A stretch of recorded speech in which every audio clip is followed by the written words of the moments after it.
أن الحمد لله نحمده ونستعينه ونستغفره ونعوذ بالله من شرور أنفسنا ومن سيئات أعمالنا من يهده الله فلا مضل له ومن يضلله فلا هادي له وأشهد أن لا إله إلا الله وحده لا شريك له وأشهد أن محمدا عبده ورسوله يا أيها الذين آمنوا اتقوا الله حق تقاته ولا تموتن إلا وأنتم مسلمون يا أيها الناس اتقوا ربكم الذي خلقكم من نفس واحدة وخلق منها زوجها وبث منهما رجالا كثيرا ونساء واتقوا الله الذي تساءلون به والأرحام إن الله كان عليكم رقيبا يا أيها الذين آمنوا اتقوا الله وقولوا قولا سديدا يصلح لكم أعمالكم ويغفر لكم ذنوبكم ومن يطع الله ورسوله فقد فاز فوزا عظيما أما بعد فإن خير الحديث كتاب الله وخير الهدي هدي محمد صلى الله عليه وسلم وشر الأمور محدثاتها وكل محدثة بدعة وكل بدعة ضلالة وكل ضلالة في النار. أعوذ بالله السميع العليم من الشيطان الرجيم من همزه ونفخه ونفثه. بسم الله الرحمن الرحيم. الذين آمنوا ولم يلبسوا إيمانهم بظلم أولئك لهم الأمن وهم مهتدون. رب اشرح لي صدري ويسر لي أمري واحلل عقدة من لساني يفقهوا قولي. سبحانك لا علم لنا إلا ما علمتنا إنك أنت العليم الحكيم وتب علينا إنك أنت التواب الرحيم. تمام قسم کی تعریف کی بریائی حمد و ثنا اس اللہ وحدہ لا شریک کے لیے لائق و زیبا ہے جس نے اس ساری کائنات کی تخلیق فرمائی، ہماری ضرورتوں کے واسطے ہر ایک چیز کو مہیا فرمایا، ہماری رشد و ہدایت کے لیے انبیاء اور رسولوں کا سلسلہ جاری فرمایا اور ہمیں مسلمان بنایا۔ درود و سلام نازل و تمام انبیاء کرام علیہم الصلاۃ والتسلیم پر، خصوصاً امام کائنات امام الانبیاء افضل البشر خاتم النبیین شفیع المذنبین رحمۃ للعالمین محمد صلی اللہ علیہ وسلم پر۔ اللہم صلی علی محمد وعلی آل محمد کما صلیت علی ابراہیم وعلی آل ابراہیم انک حمید مجید۔ اللہم بارک علی محمد وعلی آل محمد کما بارکت علی ابراہیم وعلی آل ابراہیم انک حمید مجید۔ معزز حاضرین جمعہ، عزیز بچوں، خطبہ مسنونہ کے بعد سورہ انعام سورہ نمبر 6 آیت نمبر 82 کی تلاوت آپ کے سامنے کی گئی۔ گزشتہ ہفتے بھی اسی آیت کریمہ کی روشنی میں بہت ساری باتیں آپ کے سامنے رکھی گئی تھیں۔ انشاءاللہ آج کی خطبے میں بھی اسی آیت کریمہ کی روشنی میں کچھ باتیں آپ کے سامنے رکھی جائیں گی۔ اللہ رب العزت سے دعا ہے کہ اللہ تعالی ہمیں حق کہنے، حق سننے، حق سمجھنے اور حق باتوں پر عمل کرنے کی توفیق عنایت فرمائے، آمین۔ اللہ سبحانہ و تعالی نے قرآن مجید میں ارشاد فرمایا سورہ انعام سورہ نمبر 6 آیت نمبر 82 کے اندر، الذین آمنوا ولم یلبسوا ایمانہم بظلم، بے شک جو لوگ ایمان لائے اور اپنے ایمان کے ساتھ میں ظلم کو خلط ملط نہیں کیا، ظلم کو شامل نہیں کیا۔ ظلم سے مراد کیا ہے آپ کو بڑی تفصیل کے ساتھ میں گزشتے ہفتے بتلایا گیا تھا کہ یہاں ظلم سے مراد شرک ہے۔ اس کا ترجمہ یہ ہوگا کہ جو لوگ ایمان لائے اور اپنے ایمان کے ساتھ میں شرک کو شامل نہیں کیا، ایمان کے ساتھ میں شرک کو خلط ملط نہیں کیا، تو اللہ تعالیٰ فرماتے ہیں کہ یہی لوگ ہیں جو ایمان والے ہیں اور یہی لوگ ہیں جو ہدایت یافتہ ہیں۔ ہمیں اپنی توحید کا جائزہ لینے کی ضرورت ہے۔ ہمیں ہمارے گھر والے توحید پر ہیں مکمل طور سے یا نہیں ہیں، یا ہماری توحید کے ساتھ ساتھ میں ظلم بھی شامل ہے کہ نہیں ہے، گاہے بگاہے اپنی توحید کا جائزہ لیتے رہنا چاہیے۔ کیوں؟ اسی وجہ سے کہ یہ بنیاد ہے، توحید ہی بنیاد ہے۔ توحید کی بنیاد پر آپ کے سارے عملوں کا دار و مدار ہے۔ اگر توحید نہیں ہے تو آپ چاہے کتنے بھی اچھے اعمال کر لیں، ان اعمال کی کوئی حیثیت نہیں ہے، کوئی اعتبار نہیں ہے۔ اور اسی توحید کی بنیاد پر رشتے بھی قائم ہوتے ہیں۔ انسان کی زندگی کے رشتے جو بنتے ہیں اور بگڑتے ہیں، اسی توحید کی بنیاد پر ہی رشتے بنتے اور بگڑتے ہیں۔ آپ کے گھر کے اندر میں آپ کا چاہے کوئی کتنا ہی چہیتا، کتنا ہی لاڈلا، کتنا ہی پیار کرنے والا، محبت کرنے والا کیوں نہ ہو، اگر اس کے پاس میں توحید نہیں ہے یا توحید کے ساتھ ساتھ میں شرک کی آمیزش ملاوٹ ہے، تو معاف کیجیے گا، اللہ رب العالمین کے نزدیک اس رشتے کی کوئی حقیقت نہیں ہے۔ آپ اس اپنے سے پیار کرتے ہیں، اس سے پیار کرتے ہیں، گویا کہ اللہ سے آپ پیار نہیں کرتے، اللہ سے آپ محبت نہیں کرتے۔ کیا دیکھیے نوح علیہ الصلوۃ والتسلیم نے اپنے بیٹے کے سلسلے میں کیا فرمایا تھا؟ یا رب انہ لیس من اہلک، اے میرے پروردگار میرا بیٹا، ان ابنی من اہلی، میرا بیٹا میرے خاندان میں سے، میرا بیٹا ہے، میرے اہل میں سے ہے۔ اللہ نے کیا فرمایا؟ یا نوح انہ لیس من اہلک انہ عمل غیر صالح، اے نوح وہ تیرے خاندان میں سے نہیں ہے، تیرے بیٹا میں سے نہیں ہے، اس لیے کہ اس کا عمل صحیح نہیں ہے، وہ توحید والا نہیں ہے۔ تو باپ بیٹے کے درمیان میں جو رشتہ قائم ہوتا ہے وہ توحید کی بنیاد پر ہی قائم ہوتا ہے۔ اگر توحید نہیں ہے تو معاف کیجئے گا، باپ بیٹے کا رشتہ نہیں بن سکتا اللہ رب العالمین کے نزدیک۔ تو اس لیے باپ کو بھی توحید پرست ہونا چاہیے مکمل طور سے، اور اس کے باپ بیٹے کو بھی یا باپ کو، دونوں کو توحید پرست ہونا چاہیے۔ ابراہیم الصلوۃ والتسلیم کی مثال لے لیجئے۔ ابراہیم الصلوۃ والتسلیم نے کیا کیا؟ جب اللہ نے فرمایا انی جاعلک للناس اماما، میں تجھ کو قوم کا امام بنانے والا ہوں، لوگوں کا لیڈر بنانے والا ہوں، لوگوں کا رہبر بنانے والا ہوں، تو ابراہیم الصلوۃ والتسلیم نے کیا فرمایا؟ اے اللہ میری ذریت ومن ذریتی، میری ذریت میری اولاد کو بھی امام بنانا چاہیے، میری اولاد بھی امام بنے، رہبر بنے۔ تو اللہ نے کیا فرمایا؟ لا ینال عہد الظالمین، ظلم کرنے والوں کو میرا وعدہ نہیں پہنچتا، ان کو حاصل نہیں ہوتا ہے۔ ظلم مانے کریں شرک کرنے والے، شرک کرنے والے کو میں امامت نہیں سونپ سکتا، شرک کرنے والوں کو میں لیڈری نہیں دے سکتا، چاہے تمہارا بیٹا کیوں نہ ہو۔ یہ ایک ایسی چیز نہیں ہے کہ جو وراثت میں منتقل در منتقل ہوتا چلا جائے۔ اگر یہ چیز وراثت کی والی بات ہوتی تو نوح علیہ الصلوۃ والتسلیم کے بیٹے بھی ایمان والے ہوتے، توحید پرست ہوتے، لوط علیہ الصلوۃ والتسلیم کی بیوی بھی توحید پرست ہوتی، ایمان والی ہوتی۔ لیکن یہ کوئی وراثت کا معاملہ نہیں ہے، یہ اللہ رب العالمین جس کو ہدایت دیتے ہیں وہ ہدایت یافتہ ہوتا ہے۔ تو بہت ہی سمجھنے کی ضرورت ہے اس چیز کو کہ ہم میں سے بہت سارے لوگ ہیں جو اپنے آپ کو توحید پرست کہتے ہیں، لیکن کہیں نہ کہیں ہم لوگ شرک کرتے ہیں۔ تو شرک مکمل طور سے نہیں ہونی چاہیے، بالکل پیور خالص توحید ہونی چاہیے۔ اور آپ کو گزشتہ ہفتے بڑی تفصیل کے ساتھ میں بتلایا گیا تھا، اللہ تعالیٰ فرماتے ہیں کہ میں نے تم کو فطرت اسلام پر پیدا کیا ہے اور فطرت اسلام پر ہی تمہاری وفات ہونی چاہیے، فطرت اسلام پر تمہاری وفات ہونی چاہیے۔ اللہ تعالیٰ یہی چاہتے ہیں کہ جیسے اللہ نے دنیا کے اندر میں بھیجا بالکل خالص اسلام دے کر کے، ویسے اللہ سبحانہ و تعالیٰ چاہتے ہیں کہ کل ملاقات ہو اللہ تعالیٰ سے تو مکمل توحید کے ساتھ ملاقات ہو، بالکل ذرہ برابر بھی آمیزش نہیں ہونی چاہیے۔ کیا فرمایا؟ صحیح بخاری صحیح مسلم کی حدیث ہے، رسول اکرم صلی اللہ علیہ وسلم ارشاد فرماتے ہیں کہ وہ آدمی جس نے لا الہ الا اللہ کہا، چاہے اس کے خطائیں کتنے بھی کیوں نہ ہو، اعمال میں کوتاہی کیوں نہ ہو، گناہ کیوں نہ ہو، اگر اس نے خلوص دل کے ساتھ میں لا الہ الا اللہ کہا اور لا الہ الا اللہ پر نے اس نے زندگی بسر کی، تو اللہ تعالیٰ فرماتے کہ حرم اللہ علیہ النار، اس پر جہنم کی آگ حرام ہے، اس پر جہنم کی آگ حرام ہے۔ اب جہنم کی آگ کا حرام کا مطلب ہی وہ جنت کے اندر میں داخل ہوگا۔ اس لیے امام ابن قیم رحمۃ اللہ علیہ نے اپنی تصنیف وغیرہ میں لکھتے ہیں کہ ایسے لوگوں کو بلا حساب و کتاب جنت کے اندر میں داخل کیا جائے گا جو خالص توحید پر زندگی گزارتے ہیں اور خالص توحید پر ان کی وفات ہوتی ہے۔ اس لیے توحید کا جائزہ لیجیے اپنے، توحید کا ہم میں سے کتنے ایسے لوگ ہیں جو دنیا سے چلے جاتے ہیں، ہمارے رشتہ دار، ہمارے دوست احباب، لیکن توحید پرست نہیں ہوتے، توحید والے نہیں ہوتے۔ تو ہمیں اپنی توحید کا جائزہ لینے کی ضرورت ہے۔ اور آپ کو گزشتہ ہفتے یہ بھی بتلایا گیا کہ جب اللہ سبحانہ و تعالیٰ نے ہم لوگوں کو فطرت اسلام پر پیدا کیا تو ہم لوگ کیوں ادھر ادھر بھٹک جاتے ہیں، کیوں ہم دوسرے راستے اختیار کر لیتے، کوئی یہودی بن جاتا، کوئی نصرانی بن جاتا، کوئی مجوسی بن جاتا۔ تو اس کی ایک وجہ جو رسول اکرم صلی اللہ علیہ وسلم نے فرمایا تھا، صحیح بخاری کی حدیث ہے، کل مولود یولد علی الفطرہ، ہر بچہ جو پیدا ہوتا ہے وہ فطرت پر ہی پیدا ہوتا ہے، یعنی مسلمان بن کر کے پیدا ہوتا ہے۔ اب چونکہ اس کے ماں باپ یہودی ہوتے ہیں یا اس کے ماں باپ نصرانی ہوتے ہیں یا مجوسی ہوتے ہیں، لہٰذا وہ انہی راستے کو اختیار کرتے ہوئے اس پر کنورٹ ہو جاتا ہے، یہودی بن جاتا ہے، نصرانی بن جاتا ہے، مجوسی بن جاتا ہے۔ تو یہ ایک ہے۔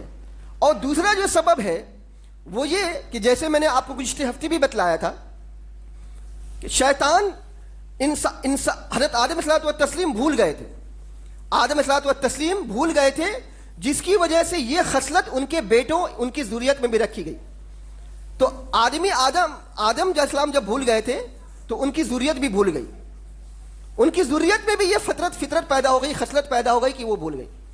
کیا کہا اللہ سبحانہ و تعالیٰ نے؟ جب قیامت کے دن ہم لوگ کھڑے ہوں گے تو کیا کہیں؟ انا کنا عن ھذا غافلین، ہم تو بھول گئے تھے، ہم اس چیز سے غافل ہو گئے تھے، بھول گئے تھے۔ تو اسی چیز کو یاد دلانے کے لیے اللہ سبحانہ و تعالیٰ نے ایک لمبے عرصہ تک انبیاء اور رسولوں کا سلسلہ جاری کیا۔ لمبے عرصہ تک اللہ کے رسول صلی اللہ علیہ وسلم کی پوری زندگی اٹھا کر کے دیکھ لیجیے، کتنی جد و جہد بری زندگی تھی، صرف اسی توحید کی بنیاد پر، اسی توحید کو سمجھانے کے لیے، اسی چیز کو یاد دلانے کے لیے، اسی چیز کو یاد دلانے کے لیے، اسی چیز کو یاد دلانے کے لیے صحابہ کرام رضی اللہ تعالیٰ عنہم مجمعین نے کتنی مشقتیں اٹھائی، کتنی مشقتیں اٹھائی ایک چیز کو یاد دلانے کے لیے۔ آپ بھول گئے، ہم سب بھول گئے، اس کو یاد دلانا ہے، اس کو پڑھانا ہے، اس کو دہرانا ہے، بتلانا ہے اس کو۔ تو اسی وجہ سے اللہ سبحانہ و تعالیٰ نے انبیاء اور رسولوں کا سلسلہ جاری کیا۔ اب اس کے بعد جو ایک تیسرا سبب ہے کہ آپ دیکھ لیجئے اللہ سبحانہ و تعالیٰ نے سورہ کہف کے اندر میں، سورہ یوسف کے اندر میں جو فرمایا کہ شیطان انسان کو بھلا دیتا ہے، شیطان انسان کو غافل کر دیتا ہے۔ اللہ سبحانہ و تعالیٰ نے سورہ یوسف آیت نمبر 42 اور سورہ کہف آیت نمبر 63 میں فرمایا کہ شیطان انسان کو غافل کر دیتا ہے۔ ہم لوگ جو توحید کا پارٹ پڑھتے پڑھتے بھول جاتے ہیں یا توحید سے الگ ہو جاتے ہیں یا دوسرے دھرم میں جو کنورٹ ہو جاتے ہیں، اس کی ایک وجہ یہ بھی ہے کہ شیطان ہم لوگوں کو غافل کر دیتا، ہم لوگوں کو بھلا دیتا ہے۔ سورہ یوسف اور سورہ کہف میں اللہ تعالیٰ نے ارشاد فرمایا۔ اس کے علاوہ آپ دیکھیں گے کہ ہماری اس سوسائٹی کے اندر میں کتنے ایسے لوگ ہوتے ہیں جو اللہ رب العالمین کا انکار کر دیتے، سرے سے اللہ کا انکار کر، اللہ ہے ہی نہیں، اللہ ہے ہی نہیں۔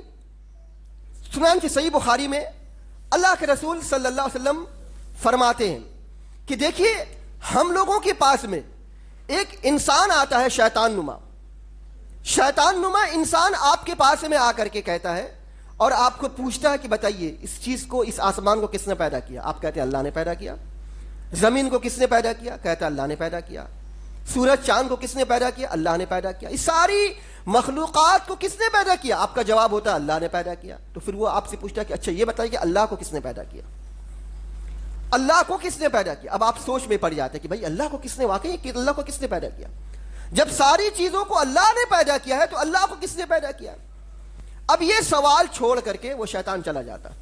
آپ سوچتے رہتے، سوچتے یہاں تک کہ نتیجہ جب یہ ہوتا ہے کہ آپ کو جواب نہیں ملتا ہے کہ اللہ کو کس نے پیدا کیا ہے، تو آپ سرے سے اللہ کا انکاری کر دیتے۔ یہی مقصد ہے شیطان کا۔ تو کچھ لوگ ہمارے یہاں اس سماج کے اندر میں، اس دنیا کی زندگی میں ایسے لوگ بھی ہیں جو اللہ رب العالمین کا سرے سے انکاری کر دیتے۔ اس کے پیچھے بھی شیطان کا ہاتھ ہوتا ہے۔ تو اللہ کے رسول صلی اللہ علیہ وسلم نے کیا فرمایا؟ اللہ کے رسول صلی اللہ علیہ وسلم فرماتے جب اس طرح کا وسوسہ شیطان لے کر کے تمہارے پاس میں آئے تو فوراً کہو آمنت باللہ، میں اللہ پر ایمان لایا، میں اللہ پر ایمان لایا، فوراً کہو۔ تو یہ شیطان جو ہے ہمارے ہاں اس طرح کا حرکت کرتا ہے جس سے ہم غافل ہو جاتے ہیں۔ اس کے علاوہ ہمارے سماج اور اس دنیا کی زندگی میں کچھ لوگ ایسے بھی ہوتے ہیں جو بتوں کی پوجا کرتے۔ اب بتوں کی پوجا کی شروعات کہاں سے ہوئی؟ کیسے شیطان آ کر کے محبت کے راستے سے انسان کو گمراہ کر دیتا ہے، محبت کے راستے سے انسان کو بھٹکا دیتا ہے اور توحید خالص سے دور کر دیتا ہے۔ چنانچہ حضرت ابن عباس رضی اللہ تعالیٰ عنہما سے روایت ہے، آپ نے پڑھا ہوگا، بارہا آپ نے سنا بھی ہوگا، ود، سوا، یغوث، یعوق اور نصر والی وہ روایت جو صحیح بخاری کی روایت میں آتا ہے کہ حضرت ابن عباس رضی اللہ تعالیٰ عنہ فرماتے ہیں اللہ کے رسول صلی اللہ علیہ وسلم نے ارشاد فرمایا کہ وہ شیطان آتا ہے جو قوم نوح کے 5 بڑے بڑے نیک لوگ تھے، ود، سوا، یغوث، یعوق، نصر، یہ بڑے اچھے لوگ تھے، نیک لوگ تھے۔ تو ان کی محبت ان کے دلوں میں پیدا کرتا ہے شیطان۔ اب شیطان نے ان کی محبت پیدا کر دی اور محبت کے نتیجے میں ان کو کہتا ہے کہ بھائی محبت ایسی نہیں ہونی چاہیے، محبت کا مطلب یہ ہے کہ باقاعدہ ان کا ایک اسٹیچو طے کرو، ان کا ایک اسٹیچو بناؤ تاکہ آئندہ آنے والی نسل ان کو یاد رکھے۔ چنانچہ ابن عباس رضی اللہ عنہ سے مروی ہے کہ شیطان نے آ کر کے ان کو بت بنانے کے لیے ابھارا، انہوں نے بت بنایا ان کی، لیکن ابھی ان کی پرستی شروع نہیں کی۔ پھر جب یہ لوگ چلے گئے اور دوسری جب نسل آئی ان کے پاس میں علم نہیں تھا، تو علم نہ ہونے کی وجہ سے انہوں نے ان بتوں کی پوجا شروع کر دی. ان بتوں کی پوجا کہاں سے معاملہ طے ہوا؟ معاملہ وہاں سے چلا بزرگوں کی محبت، بزرگوں کی عقیدت. آج بھی ہمارے یہاں بزرگوں کی محبت کے نتیجے میں اتنا لوگ غلو کرتے ہیں کہ کہاں سے کہاں ملا دیتے ہیں. ایک بندے کو ایک ادنا سے بندے کو اللہ رب العالمین کی وحدانیت اور اللہ رب العالمین کی جو صفات ہے ان سے جا کر کے ہم لوگ ملا دیتے. یہ شیطان آ کر کے کہتا ہے محبت کے نتیجے میں غلو کرنے کے. تو اس سوسائٹی کے اندر میں، سماج کے اندر میں ایسے لوگ بھی ہیں جو اس طرح کا حرکت کرتے ہیں. اور اس کے علاوہ صحیح بخاری کی حدیث دیکھ لیجئے، کیا فرمایا رسول اکرم صلی اللہ علیہ وسلم نے؟ صحیح بخاری میں رسول اکرم صلی اللہ علیہ وسلم فرماتے کہ بے شک میں نے اپنے تمام بندوں کو دین حنیف پر پیدا کیا، بے شک شیطان ان کے پاس میں آ کر کہتا ہے کہ ان کے دین سے ان کو بھٹکا دیتا ہے. شیطان ان کو ان کے دین سے بھٹکا دیتا ہے اور ان کو وہ چیزیں جو میں نے حلال کی تھی حرام قرار دے دیتا، حرام قرار دیتا ہے. تو شیطان کے بہکانے کے نتیجے میں یا شیطان کے دخل اندازی کے نتیجے میں انسان توحید سے غافل ہو جاتا ہے، توحید کو بھول جاتا ہے. اسی طریقے سے آپ دیکھیں گے کہ علماء کرام نے توحید کے بارے میں کیا باتیں بتلائی ہیں. توحید کی 3 قسموں کو بیان کیا. توحید کی 3 قسمیں: توحید ربوبیت، توحید الوہیت، توحید اسماء و صفات. جو آدمی توحید کی ان تینوں قسموں کو مانتا ہے اور توحید کی ان تینوں قسموں پر عمل کرتا ہے اور توحید کی ان تینوں قسموں پر ایمان رکھتا ہے تو ہی آدمی توحید پرست کہلاتا ہے، تو ہی آدمی توحید پرست کہلاتا ہے. لیکن ان تینوں قسموں میں سے کسی ایک قسم کا بھی انکار کرتا ہے یا ایک قسم کے بارے میں جانتا نہیں ہے، لا علمی کی وجہ سے اس کا انکار کرتا ہے، تو وہ اسلام سے خارج ہو جاتا ہے، توحید پرست نہیں رہ جاتا. اچھے طریقے سے سمجھ لیجئے، یہ بہت ہی نازک چیز ہے ہمارے سلسلے میں. آج لوگ اس بات کو ابھارتے ہیں، لوگ کہتے ہیں کہ یہ بہت ہی خشک موضوع ہے، یہ بہت ہی سوکھا، اس میں کوئی انٹرسٹ نہیں ہے، اس میں کوئی مزہ نہیں. لوگوں کو ایک اچھی لچھی دار چیزیں چاہیے، ایک مسالہ دار چیز چاہیے جس سے لوگ برانگیختہ ہو جائے، جس سے لوگوں کے جذبات ابھر جائے. توحید کیا وہی گھسی پٹی پرانا موضوع، ایک خشک موضوع. لیکن معاف کیجیے، یہی بنیاد ہے، یہ آپ کی پوری زندگی کا دار و مدار ہے. یہ آپ کے قبر میں جب آپ جائیں گے تو سب سے پہلے آپ سے توحید کے بارے میں پوچھا جائے گا. مر ربک کا، تیرا رب کون ہے؟ تیرا رب کون ہے؟ رب کے بارے میں کیا کیا جانتا تھا؟ توحید کے بارے میں کیا کیا جانتا تھا؟ رب کی صفات کیا ہے؟ رب کی ربوبیت کیا ہے؟ رب کی الوہیت کیا ہے؟ رب کی توحید اسماء و صفات کیا ہے؟ یہ ساری چیزیں آپ سے پوچھا جائے گا قبر کے اندر میں. آپ جواب کیا دے پائیں گے؟ تو بہت ہی آپ کو سمجھنے کی ضرورت ہے توحید کو. اپنے آپ کو اپنے سمجھائیے، اپنے بال بچوں کو سمجھائیے، اپنے گھر والوں کو سمجھائیے. آج پوری زندگی میں، اس انسانی زندگی میں ہم لوگوں کی جو حالات بنے ہوئے ہیں، جو آج ہم لوگ پریشان ہیں، جو آج ہم لوگوں کی درگت بنی ہوئی ہے، ہم جا کر کے لوگ دوسرے سے کہتے ہیں کہ بھائی آپ ہمارے ساتھ میں مل جائیے، ہم ان سے جا کر کے ایڈجسٹ کرتے ہیں معاملات کو. ایسا نہیں ہونی چاہیے. اللہ رب العالمین پر مکمل بھروسہ ہونا چاہیے. توحید پرست ہوئیے، توحید پرست ہوئیں گے تب جا کر کے اللہ کی مدد آئے گی. کیا فرمایا اللہ سبحانہ و تعالیٰ نے؟ سورہ اعراف وغیرہ کا مطالعہ کیجئے.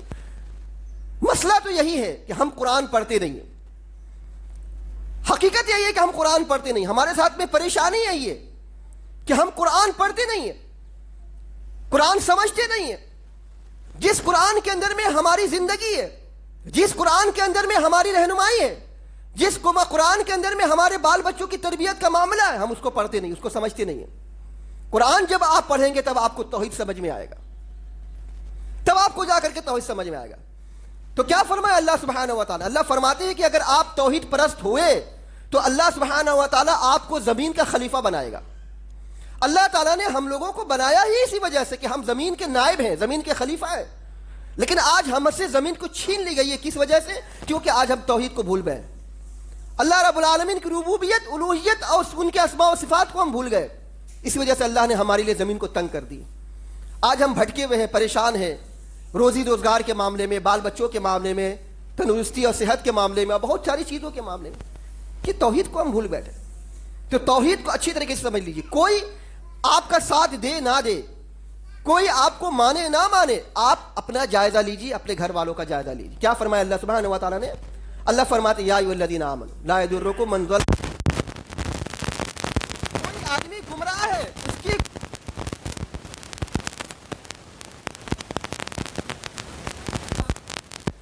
تو آپ کی ہدایت آپ کے ساتھ میں رہے گی. کوئی اگر گمراہ ہوگا، اس کی گمراہی کا وبال یا اس کا نتیجہ آپ نہیں بھگتیں گے. اللہ نے فرمایا لا تزر وازرۃ وزر اخرى، ہر انسان اپنے اپنے گناہوں کا بوجھ اٹھائے گا، ہر انسان. تو اس وجہ سے اپنی توحید کا جائزہ لیجیے، اپنے بال بچوں کی توحید کا. اللہ نے کیا فرمایا؟ تو آپ دیکھیے علماء کرام توحید کی 3 قسمیں بیان کرتے ہیں: توحید ربوبیت، توحید الوہیت، توحید اسماء و صفات. توحید ربوبیت کا کیا مطلب ہے؟ اللہ سبحانہ و تعالیٰ نے ارشاد فرمایا سورہ اعراف سورہ آیت نمبر 54 کے اندر میں الا لہ الخلق والامر، الا لہ الخلق والامر. اللہ فرمایا، ایک چھوٹا سا جملہ ہے، اس کے اندر میں توحید ربوبیت آپ کو سمجھنے کی ضرورت ہے. الا لہ الخلق والامر، غور سے سنو، متنبہ ہو جاؤ، الرٹ ہو جاؤ کہ تمام چیزیں جو اللہ ہی نے پیدا کی ہیں. والامر، امر سے مراد کیا ہے؟ جب ساری چیزوں کو اللہ رب العالمین نے پیدا کیا ہے تو ان ساری چیزوں کو تدبیر کرنے والا اللہ رب العالمین ہے. الا لہ الخلق والامر، بے شک یہ ساری چیزیں اللہ ہی کی ہیں، خلقت اللہ نے کی ہے، ساری چیزوں کی تخلیق، ساری چیزیں دنیا کے اندر میں جتنی چیزیں ہیں.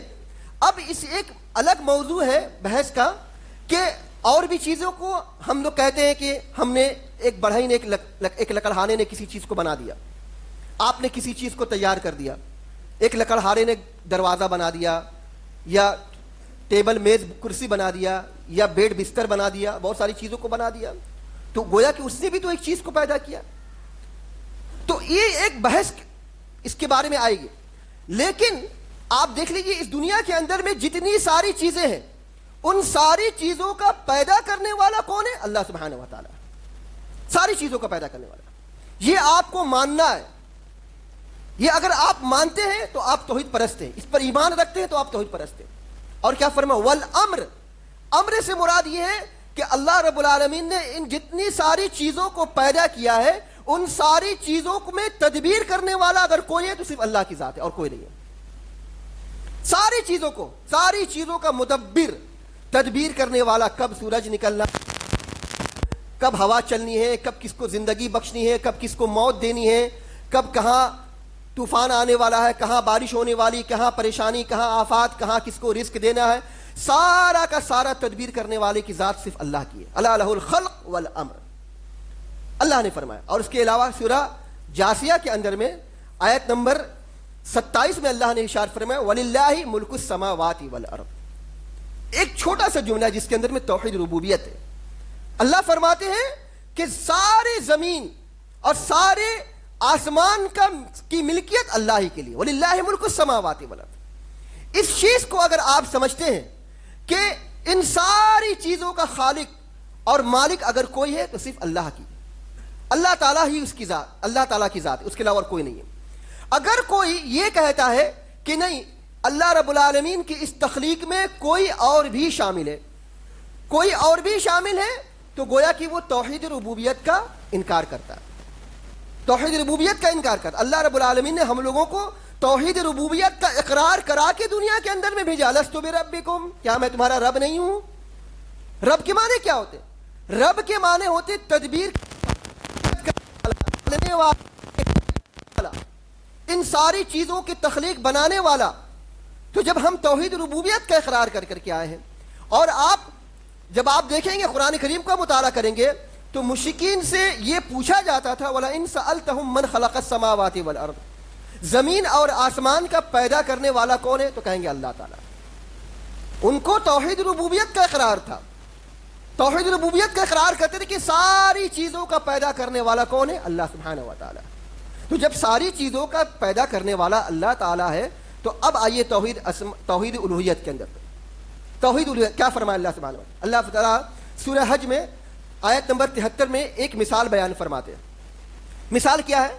یا ایھا الناس، اے لوگوں، ضرب مثل، ایک مثال بیان کی جاتی ہے، فاستمعوا لہ، اس مثال کو بہت دھیان سے اور بہت غور کے ساتھ میں سنو کیا فرمایا اللہ, ان الذین تدعون من دونہ, جب تم اللہ کو چھوڑ کر کے جن کو بھی پکارتے ہو, الذین, یہ الذین یہاں اس میں موصولہ کا مطلب یہ ہے کہ اللہ تعالیٰ کو چھوڑ کر کے تم جن کو بھی پکارتے ہو, چاہے بدھ ہو, چاہے قبر ہو, چاہے اولیاء کے درگاہ ہو, چاہے مزار, چاہے کوئی بھی چیز ہو, اللہ رب العالمین کو چھوڑ کر کے تم جن کو بھی پکارتے ہو. اب پکارنے کا کیا مطلب ہے؟ پکارتے تو ہم آپس میں بھی ایک دوسرے کو ہیں. پکارنے کا مطلب یہ ہے کہ اللہ کو چھوڑ کر کے تم کسی سے مدد طلب کرتے ہو. مدد, ایسی مدد جو انسان کے بس سے باہر ہے. مثال کے طور پر آپ کو روزگار چاہیے, اے اللہ ہم کو روزگار دے دیجیے. روزگار دینا ہمارے بس میں نہیں ہے. ہم آپ کا ہیلپ کر سکتے ہیں, آپ کی مدد کر سکتے ہیں, لیکن روزگار آپ کو ہم نہیں دے سکتے. روزگار دینے والے کی ذات اللہ رب العالمین کی. آپ اولاد طلب کرتے ہیں, اللہ ہم کو اولاد دیجیے. آپ اولاد کسی انسان سے نہیں مانگتے, کسی انسان سے نہیں مانگتے کہ ہم کو اولاد دیجیے. اولاد دینے کی ذات صرف اللہ رب العالمین کی ہے. آپ اولاد کسی سے نہیں مانگتے. یا اسی طریقے سے اللہ ہوا چلا دیجیے, بہت گرمی ہے, آپ ہوا کے لیے کسی سے نہیں بولتے. ہاں ان چیزوں کو آپس میں طلب کرتے ہیں جو اس کے بس میں ہے, لیکن جو بس میں نہیں ہے انسان کے, اللہ رب العالمین سے آپ مدد کرتے. تو اللہ فرماتے ان الذین تدعون من دون اللہ, اللہ کو چھوڑ کر کے آپ جن لوگوں کو پکارتے, جن لوگوں کو, تدعون من دون اللہ, جن کو پکارتے ہو, تو اللہ فرماتے ہیں لن یخلقوا ذبابا. ان کی حیثیت دیکھ لیجیے, ان کی حیثیت ایسی ہے کہ وہ ایک مکھی بھی نہیں پیدا کر سکتے, ایک مکھی بھی پیدا نہیں کر سکتے. اب اس مکھی کو پیدا کرنے کے لیے جو سارے کے سارے لوگ ہیں, خواجہ, اجمیر اور پیر, کلیر اور یہ اور وہ, سارے کے سارے جو جس کو تم پکارتے ہو, سب کو اکٹھا کر لو. جتنے پیر ہیں, جتنے کلیر والے ہیں, جتنے درگاہ والے ہیں, جتنے مزارات والے ہیں, ان ساروں کو اکٹھا کر لو جن کو تم پکارتے ہو. ان ساروں کو اکٹھا کر کے تم یہ کہو کہ ایک مکھی پیدا کر دیجیے. مکھی بھی نہیں پیدا کر سکتے. اللہ فرماتا لن یخلقوا ذبابا, ہرگز ایک مکھی بھی نہیں پیدا کر سکتے. اچھا جانو تو مکھی نہیں پیدا کر سکتے, مکھی نہیں پیدا کر سکتے. بہت طاقتور ہیں, بہت طاقتور ہیں, اتنے پہنچے ہوئے ہیں, اتنے بڑے بزرگ ہیں کہ ان کے دربار میں جا کر کے ایک معمولی سا دھاگا باندھ دیجئے تو وہ آپ سے اتنا خوش ہو جائیں گے کہ آپ کی مانگی مراد پوری ہو جائے گی. آپ کا بیڑا یوں ہی پار ہو جائے گا. قیامت کے دن میں آپ کو اعمال پیش کرنے کی ضرورت نہیں ہے, بس صرف ان کا دامن پکڑ لیجئے, آپ کا بیڑا پار ہے. چاہے رسول اکرم صلی اللہ علیہ وسلم سفارش کرے نہ کرے, آپ کے اعمال ہو چاہے نہ ہو, توحید ہو نہ ہو, سجدہ ہو نہ ہو, بس ان بزرگوں کا دامن پکڑ لیجئے, آپ کا بیڑا پار ہے. اتنے پہنچے ہوئے ہیں, اتنے بڑے ہیں, لوگوں کو باور کرایا جاتا ہے. شیطان نما انسان آ کر کے یہی لوگوں کو باور کرتا ہے. اللہ نے کیا فرمایا؟ اللہ فرماتے ہیں وَإِن يَسْلُبْهُمُ الذُّبَابُ شَيْئًا لَا يَسْتَنْقِذُوا مِنْهُ. اتنے پہنچے ہوئے ہیں, اتنے پہنچے ہوئے ہیں, اتنے پہنچے ہوئے ہیں کہ اگر ایک معمولی سی مکھی بھی جا کر کے ان کے پاس بیٹھ جائے تو ان کی اتنی طاقت نہیں کہ اس کو ہٹا سکتے.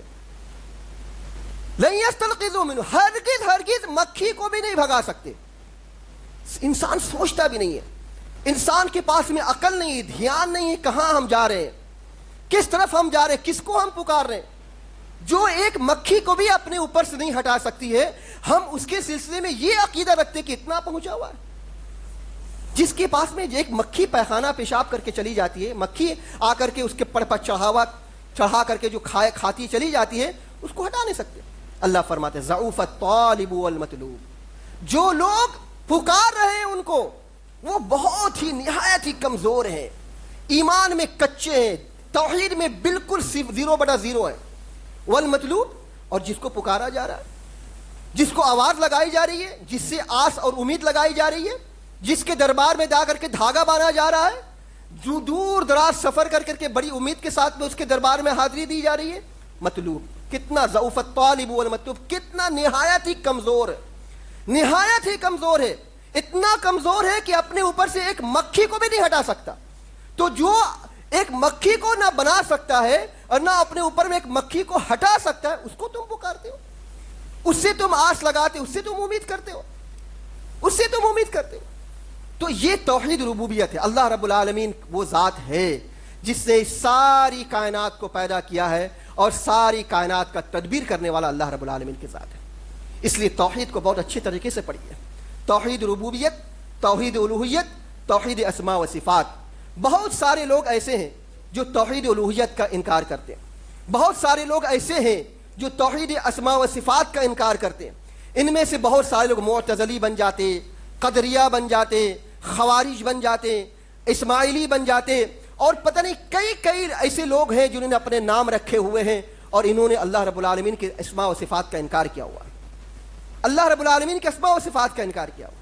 اس لیے مکمل طور سے توحید پرست وہی آدمی ہے جو توحید ربوبیت, توحید الوہیت اور توحید اسماء و صفات کو مکمل طور سے پڑھتا ہے. توحید الوہیت کیا ہے؟ قرآن پڑھیے آپ. کیا ہے توحید الوہیت؟ توحید اسماء و صفات کیا ہے؟ آپ قرآن پڑھیے. آپ اللہ فرمائے گا من رب, فرشتے آپ سے سوال کریں گے قبر میں, من رب کا, تیرا پروردگار کون ہے؟ آپ کیا جواب دیں گے؟ اللہ رب العالمین کا ہاتھ ہے. کیسا ہاتھ ہے؟ اللہ رب العالمین کی پنڈلی کا ذکر قرآن مجید میں آیا. کیسی پنڈلی اللہ کی ہے؟ اللہ کی آنکھ ہے, اللہ کی انگلیاں ہیں, اللہ کے کان ہے, اللہ کا چہرہ ہے. اللہ رب العالمین عرش پر مستوی ہے. کیسے مستوی ہے؟ ان ساری چیزوں کی تفصیلات آپ کو قرآن کریم کے اندر میں ملے گی. آپ اپنے قرآن پڑھا ہی نہیں تو توحید الوہیت اور توحید اسماء و صفات سمجھیں گے کیا؟ تو اس لیے قرآن پڑھیے, قرآن پڑھیے, اپنی زندگی میں توحید لائیے. اللہ نہ کرے ہم میں سے اگر کوئی بغیر توحید کو سمجھے ہوئے مر جائے اور لا علمی کی وجہ سے اپنی توحید کے ساتھ میں ظلم کو شامل کر لے, شرک کو شامل کر لے, تو معاف کیجئے, اللہ فرماتے ہیں اولئک لہم الامن وہم مہتدون, یہی لوگ امن والے ہیں, ایمان والے ہیں, یہ لوگ ہدایت یافتہ ہیں. اس کا مطلب یہ ہوگا کہ وہ ایمان والے نہیں ہیں, ہدایت یافتہ نہیں ہیں. ایمان کے ساتھ میں, توحید کے ساتھ میں شرک کو خلط ملط کر کے دنیا سے جا رہے ہیں, ان کا انجام جہنم کے اندر میں ہوگا. اس لیے یہ توحید بنیاد ہے ہمارے لیے, آپ کے لیے, اور آپ کے, ہمارے اور آپ کی پوری زندگی کے لیے. اس کو پڑھیے انشاءاللہ. اور بھی بہت ساری باتیں آپ کو توحید کے سلسلے میں انشاءاللہ اگلے خطبے میں آئے گا, توحید الوہیت کے بارے میں, توحید اسماء و صفات کے سلسلے میں. اور جن لوگوں نے اللہ رب العالمین کی وحدانیت یا توحید الوہیت یا توحید اسماء و صفات کا انکار کیا, انہوں نے کس بیس پہ, کس بنیاد پہ انکار کیا, ان کی کیا دلیل ہے, اور کیوں لوگوں کو اس طریقے سے لوگ باور کراتے ہیں, ان ساری چیزوں کی تفصیلات انشاءاللہ جمعہ کے اگلے خطبے میں آئیں گی. اللہ تعالیٰ سے دعا کیجیے اللہ سبحانہ و تعالیٰ ہم سبوں کو توحید سمجھنے کی توفیق عطا فرمائے. الہ العالمین ہم تمام مسلمانوں کو توحید پر عمل کرنے کی توفیق عطا فرمائے. الہ العالمین ہم میں جو بیمار ہیں انہیں شفا کاملہ عاجلہ عطا فرما, جو پریشان ہیں ان کی پریشانیوں کو دور فرما, جو قرض دار ہیں انہیں قرضہ ادا کرنے کی توفیق عطا فرما. الہ العالمین ہمارے مسلمان بچے اور بچیوں کی حفاظت فرما, ہمارے علماء, ہمارے ائمہ اور ہمارے دعات کی حفاظت فرما, ہمارے مدارس اور ہماری مساجد کی حفاظت فرما. الہ العالمین جب تک ہم جئیں کتاب اللہ اور سنت رسول اللہ صلی اللہ علیہ وسلم پر عمل کرتے ہوئے جئیں, اور جب ہمارا خاتمہ ہو انہی دونوں پر عمل کرتے ہوئے ہمارا خاتمہ ہو. اقول قولی ھذا واستغفر اللہ لی ولکم ولسائر المسلمین, وآخر دعوانا الحمد للہ رب العالمین.